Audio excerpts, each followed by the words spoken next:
Welcome, ladies and gentlemen, to yet another episode of Little Modular. Today, we will make friends with this incredibly useful module by KLAVIS called CALTRANS.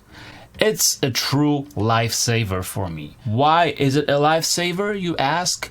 Well, it takes care of one of the most cumbersome and problematic tasks within any system, I believe, which is tuning different oscillators. Typically, you would need some tuner and you just tune different oscillators to the reference pitch. But the problem is that each of the oscillators works in a bit different way, have a different calibration. So they're not always staying in tune and you have to recalibrate all of them.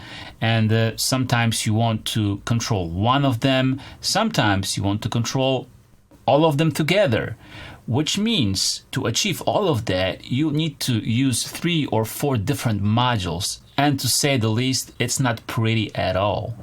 CALTRANS is made to remedy all of those pitfalls.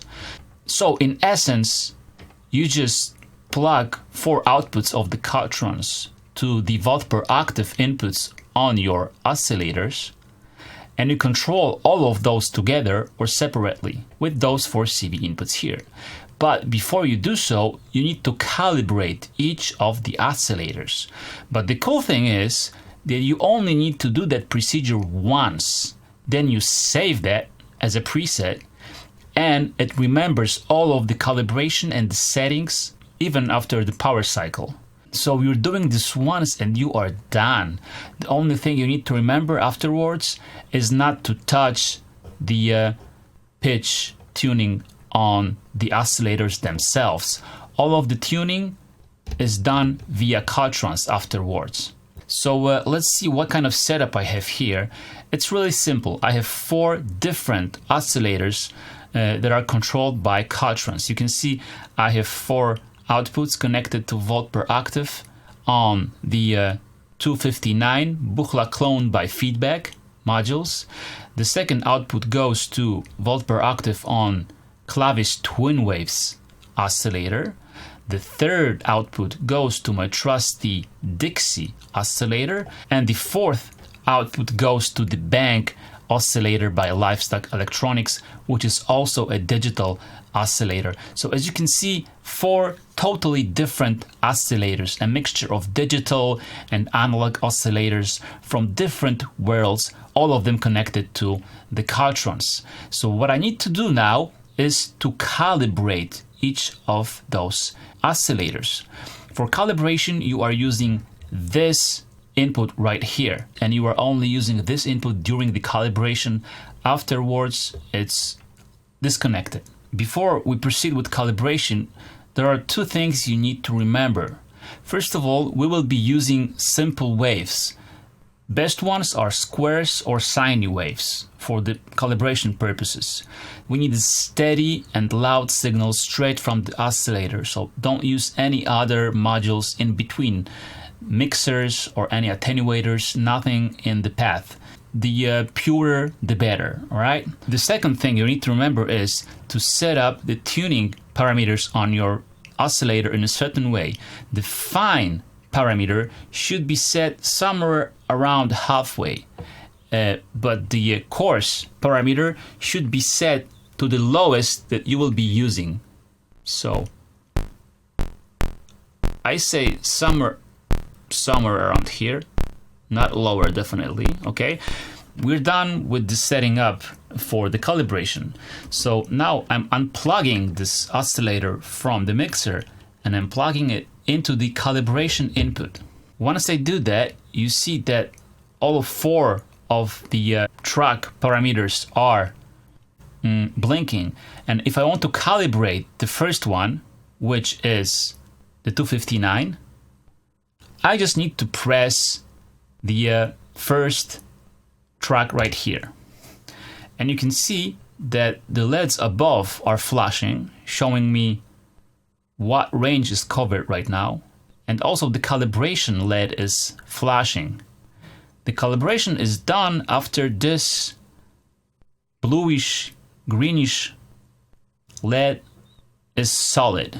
Right now it's blinking, so it's still calibrating.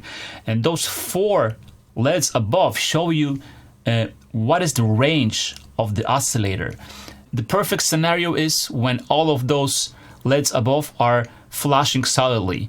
It means that you have the full range of your oscillator covered. If they are blinking once in a while, it means almost the whole range is covered. If they are blinking more, it means less of the range is covered. And when they are not blinking, it means you screwed something up and it's just not covering any range. So you need to revise your setup and check for any errors. If there are any errors, there will be some information on the module which will be provided by the LEDs. One of those LEDs will be blinking red, and this calibration LED would blink, and one of those LEDs above would also blink, showing you what kind of problem the module have encountered during the calibration. And for that information, it's best that you refer to the manual. But to be honest, I'm doing this for the second time and I had no problems even the first time. And I have done the calibration like after 5 minutes after reading the manual. So it's super simple. Okay, so we have done the calibration for oscillator number 1. So I will unplug it from the calibration and plug it back into my mixer. And I'll do the same thing with the second oscillator. So again, I'm checking for the lowest tuning I'll be using. That's about right. I'm unplugging it from the mixer, plugging it into the calibration, pressing the second track. It's doing its thing. As you can see, the progress up here. It shows me how much of the range it is covering.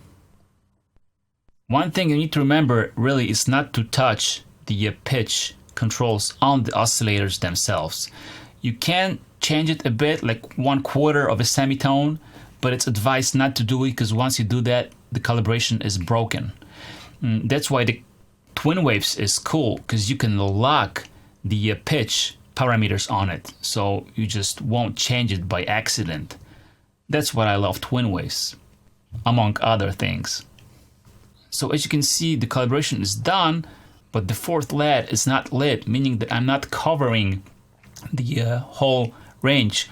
So probably I have set this too low. So let's check out with the mixer again.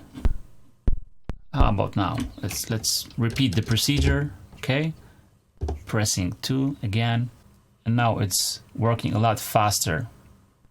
And let's just wait for the 4th LED to light up. So as you can see, it's covering the whole range almost perfectly. I'm just waiting for this LED to get solid.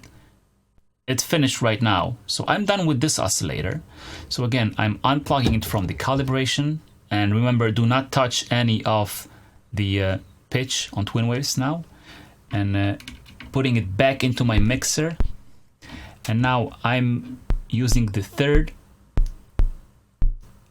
oscillator, which is, in my case, right here, the trusty Dixie. Let's set up the lowest note right about here. Remember to set up the fine in the middle. That's fine.